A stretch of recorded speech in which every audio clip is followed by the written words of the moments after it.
অনেক এবং অনিকা দুই ভাই বোন। তারা দুজন বাইরে উঠানে বসে পড়াতেছিল। মা, আমার আজকে অনেক পেট ব্যথা করতাছে। দাদা, কি হলো তোমায়? দেখতে পাচ্ছিস না, পিঠ ব্যথা করতাছে। ব্যথায় আমি কাতরাচ্ছি।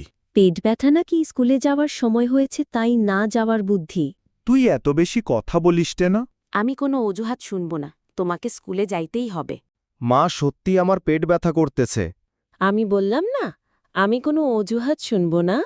আর স্কুলে গেলে টিফিনের টাকা পাবা, না গেলে পাবা না। মা, আমি স্কুলে যাবার জন্য রেডি হয়েছি, তুমি টাকা নিয়ে আসো। পরের দিন মা, এই দেখো, আমার স্কুলের পোশাকে ময়লা। এই পোশাক পরে স্কুলে যাব না আমি। তাহলে অন্য পোশাক পরে যাও, স্কুলে যাইতে হবে। অন্য পোশাক পরে গেলে স্যার আমাকে মারবে। আমি মার খেলে তো তোমাদের কোনো কিছু যায় আসে না। গেলাম স্কুলে।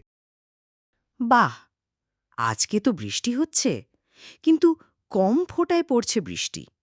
একটু বড় বড় ফোঁটায় পড়লে 11টা পর্যন্ত পড়লে ভালো হবে। মা, আজকে তো বৃষ্টি হচ্ছে, স্কুলে যাব না। এই তো, আজকে একটা ভালো বাহানা বের করেছিস। বৃষ্টি কমলে স্কুলে যাইতে হবে, মনে রাখিস। মা, আজকে সকাল থেকে শরীরটা গরম মনে হচ্ছে, জ্বর চলে আসছে। আমি জ্বর নিয়ে স্কুলে যাইতে পারবো না। আজকেও তো ভালো বাহানা বের করে ফেলেছি। সকালে ঘুম থেকে উঠলে শরীরে ওরকম একটু গরম হয়। শরীর যতই গরম হোক না কেন, স্কুলে যাইতে হবে।